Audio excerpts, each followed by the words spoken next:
Assalamualaikum warahmatullahi wabarakatuh. Perkenalkan, kami dari kelompok 1 ingin mempresentasikan atau memberikan video penjelasan mengenai manusia sebagai makhluk budaya.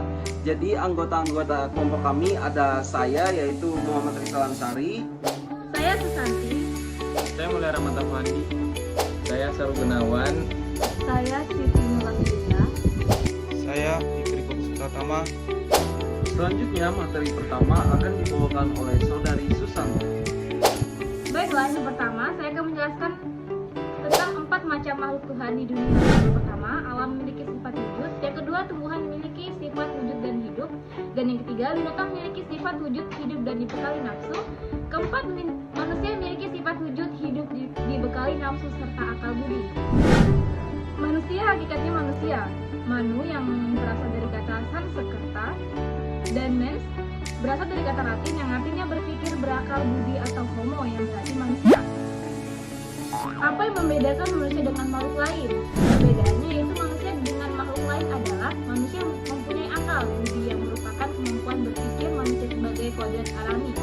Budi berasal dari bahasa Sanskerta, yaitu Buddha, artinya akal, tabiat, perangai, dan akhlak. Menurut Sultan Takdir alias Syahbana, budi yang menyebabkan manusia mengembangkan suatu hubungan bermakna dengan alam sekitarnya dengan jalan memberikan penilaian objektif terhadap objek dan kejadian.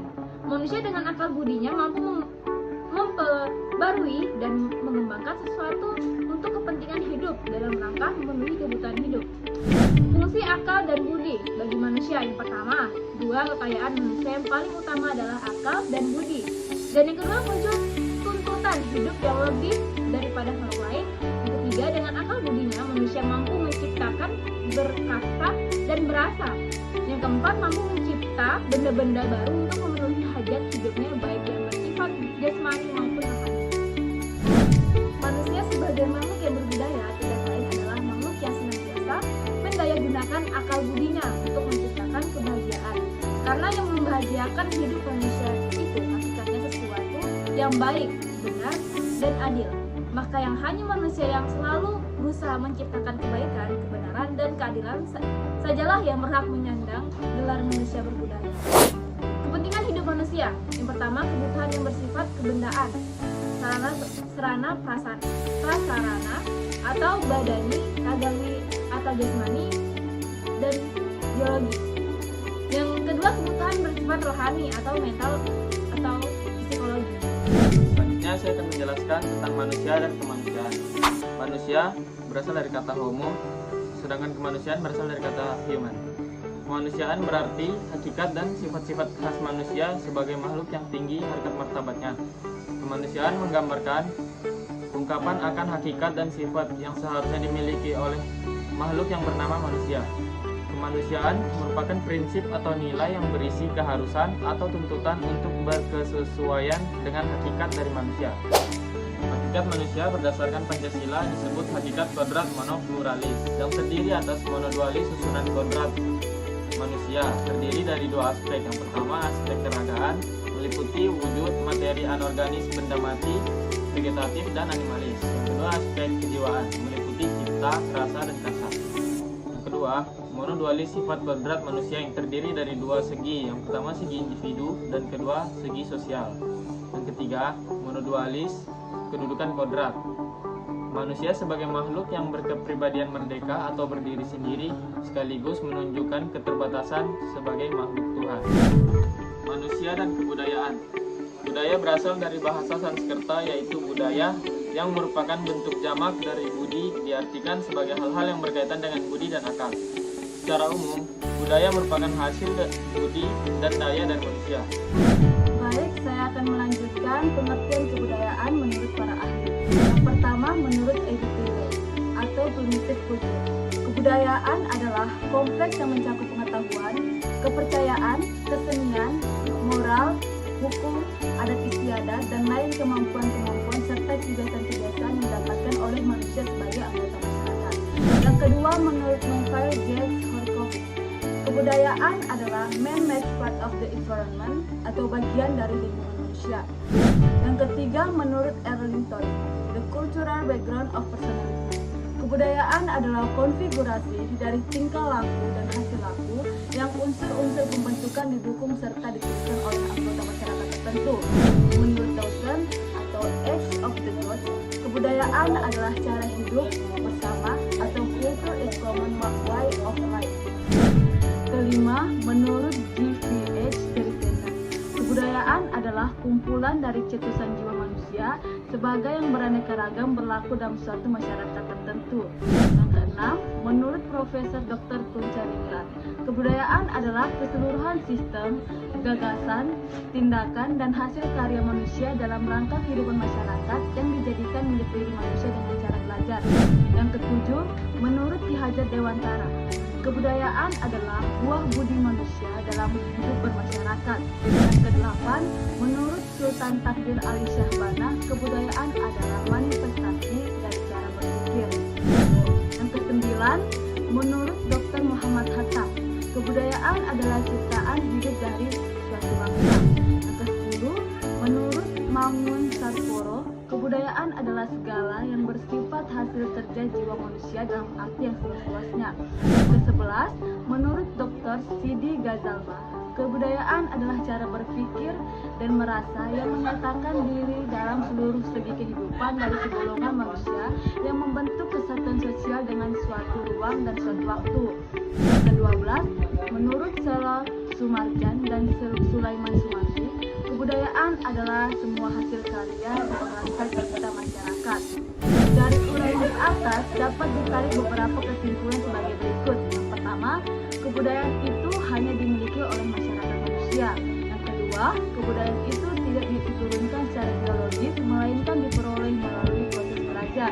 Dan yang ketiga, kebudayaan itu dapat didukung dan diteruskan oleh manusia sebagai anggota masyarakat. Yang selanjutnya, wujud gagasan. Budaya dalam wujud gagasan atau ide ini bersifat abstrak dan tampaknya ada dalam alam pikiran tiap warga, pendukung budaya yang bersangkutan sehingga tidak dapat diraba atau dipoto. Sistem gagasan yang telah dipelajari oleh setiap warga pendukung budaya sejak dini sangat menentukan sifat dan cara berpikir serta tingkah laku warga pendukung budaya tersebut. Gagasan-gagasan inilah yang akhirnya menghasilkan berbagai hasil karya manusia berdasarkan sistem nilai, cara berpikir, dan pola tingkah laku. Wujud budaya dalam bentuk sistem gagasan ini biasa juga disebut sistem nilai budaya. Wujud perilaku atau aktivitas.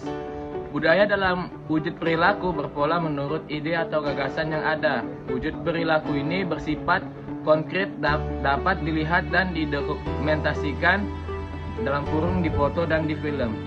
Contohnya, petani sedang bekerja di sawah, orang sedang menari dengan lemah gemulai, orang sedang berbicara, dan lain-lain. Masing-masing aktivitas tersebut berada dalam satu sistem tindakan dan tingkah laku. Selanjutnya, wujud benda hasil budaya. Semua benda hasil karya manusia tersebut bersifat konkret, dapat diraba dan difoto. Kebudayaan dalam wujud konkret ini disebut kebudayaan fisik.